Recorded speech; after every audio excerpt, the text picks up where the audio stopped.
दिल्ली की एक दर्दनाक घटना चर्चाओं में है। नबी गिरामी इलाके में एक गर्भवती महिला शालिनी की उसके पूर्व लिव इन पार्टनर आशु ने चाकुओं से गोदकर सरेआम उसकी जान ले ली। इतना ही नहीं, इसके बाद आशु ने शालिनी के पति आकाश पर भी हमला किया, मगर घायल आकाश ने किसी तरह हिम्मत दिखाते हुए आशु के हाथ से चाकू छीना और आत्मरक्षा में पलटवार किया। इस दौरान आशु की भी जान चली गई। पुलिस के अनुसार शनिवार रात करीब 10:15 बजे शालिनी और आकाश अपनी मां शीला से मिलने कुतुब रोड की ओर जा रहे थे। तभी आशु वहां पहुंचा और झगड़ा शुरू हो गया। पहले बहस हुई, फिर गुस्सा और फिर खून। चंद मिनटों में सब खत्म हो गया। जब पुलिस मौके पर पहुंची तो तीनों खून से लथपथ वहां पड़े थे। अस्पताल ले जाने पर डॉक्टरों ने शालिनी और आशु को मृत घोषित कर दिया, जबकि आकाश, जो कि शालिनी का पति है, उसकी हालत गंभीर है, उसका इलाज जारी है। इस तरह की खबर सुनकर कानून और व्यवस्था से विश्वास उठ जाता है। अक्सर ऐसा लगता है कि सरकार निकम्मी है, महिलाएं सुरक्षित नहीं हैं और अपराध बढ़ गया है। एक आम आदमी ठीक ऐसे ही सोचता है। इंसान होने के नाते भावुक होना आपकी ड्यूटी नहीं, बल्कि आपकी प्रकृति है, नेचर है। लेकिन संस्कारों का क्या? जी हाँ, वही संस्कार जो कभी हमारी शान थे, आज हमें पुराने और ओल्ड फैशन लगते हैं। आज के दौर में बढ़ता हुआ लिव इन रिलेशन का चलन तलवार की धार पर चलने जैसा है। जरा सी चूक हुई तो सब खत्म। दिल्ली का ये मामला लव ट्रायंगल का है, लिव इन रिलेशन का है, या फिर महिला के साथ हुई जाति का है? चलिए समझते हैं।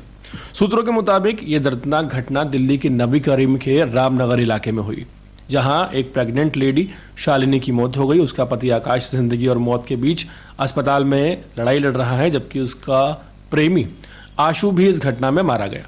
इस त्रासदी में शालिनी के 2 नन्हे बच्चे, जो बेटियां थी, अब अनाथ हो गई। मिली जानकारी के अनुसार आज से ठीक 5 साल पहले शालिनी नाम की इस महिला ने आकाश, जो कि उसका पति है, उसके खिलाफ धारा 376 बलात्कार का मामला दर्ज कराया था। इस केस के दबाव में दोनों की शादी कराई गई। शादी के कुछ साल बाद जब 2 बेटियों का जन्म हुआ, तब तक सब कुछ बिल्कुल नॉर्मल चल रहा था। लेकिन वक्त के साथ हालात बदल गए।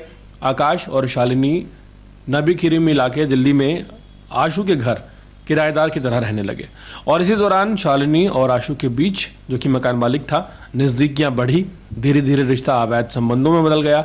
बताया जाता है कि दोनों, शालिनी और आशु, कुछ समय के लिए इन अवैध संबंधों के चलते दिल्ली को छोड़कर अमृतसर भाग गए।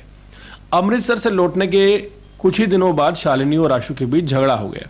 दोनों के रिश्तों में दूरियां बढ़ने लगी। शालिनी आशु को छोड़कर दोबारा से अपने पति के साथ, आकाश के साथ रहने लगी और अपनी जिंदगी को संवारने की कोशिश करने लगी।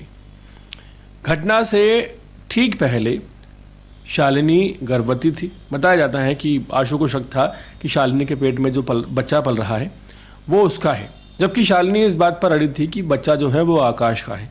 इस विवाद ने बीती रात भीषण झगड़े का रूप ले लिया। बहस के दौरान जब आशु ने नियंत्रण खो दिया तो उसने पहले शालिनी पर और फिर आकाश पर हमला कर दिया। शालिनी का पति आकाश इस हमले के दौरान लगातार अपनी पत्नी को बचाने की कोशिश करता रहा। हर पल वो सिर्फ यही सोचता रहा कि किसी तरह शालिनी की जान बच जाए। लेकिन हालात इतने भयावह थे कि शालिनी ज़मीन पर गिरकर बेहोश हो गई और कुछ ही मिनटों में उसकी सांसें भी थम गई। इसके बाद आत्मरक्षा में हुई झड़प में आशु की भी जान चली गई। लेकिन सबसे ज़्यादा दर्दनाक स्थिति में आज आकाश है। आकाश वो शख्स जिसका इस पूरे मामले में दोष सिर्फ इतना था कि उसने अपने परिवार को बचाने की कोशिश की। आज वही आकाश आईसीयू में ज़िंदगी और मौत की लड़ाई लड़ रहा है। ये वही आदमी है, वही आकाश है जिसके साथ 5 साल पहले शालिनी ने, जिसके ऊपर धारा 376 लगवाकर केस दर्ज करवाया था, और फिर उसी दबाव में उससे शादी करवाई गई। 2 बेटियों के जन्म के बाद जब शालिनी घर के मकान मालिक आशु के साथ भाग गई अमृतसर, तब भी आकाश ने उसे दोबारा अपनाया। जब वो गर्भवती हुई तब भी उसने कोई विरोध नहीं किया, ना कोई सवाल उठाया। और जब उसी महिला पर उसके प्रेमी ने हमला किया तो आकाश, जो कि पति है, उसने अपनी जान को जोखिम में डालकर उसे बचाने की कोशिश की। आज वही आकाश अस्पताल में गंभीर हालत में है। उस महिला के लिए जिसने कभी उस पर आरोप लगाया, फिर छोड़ा, फिर लौट आई और अंत में ही अपने ही अतीत की आग में उसने सब कुछ खो दिया। पूरे मामले में सवाल तो उठते हैं कि लॉ एंड ऑर्डर कहाँ है, और महिलाओं की सुरक्षा पर भी हम सवाल उठाएंगे। लेकिन पूरे मामले को समझ कर देखिए, कमी कहाँ है, मैटर क्या है, गलती किसकी है? क्या शालिनी गलत है जिसने पहले जिस पति पर आरोप लगाए 376 के तहत, फिर इसे छोड़कर एक मकान मालिक के साथ फरार हो गई, या वो पति गलत है जिसने उस वक्त 376 के दबाव में उससे शादी की, उसे दोबारा अपनाया, और जिस वक्त कथित मकान मालिक या आप कह सकते हैं कि शालिनी का प्रेमी शालिनी पर हमला कर रहा था तो उसे बचाने की कोशिश की, जिसके दौरान वो खुद घायल हो गया। पूरे मामले पर क्या राय है कमेंट सेक्शन में ज़रूर बताएं, और इसी तरह के अपडेट्स देखते रहिए अर्पण न्यूज़। बहुत बहुत शुक्रिया।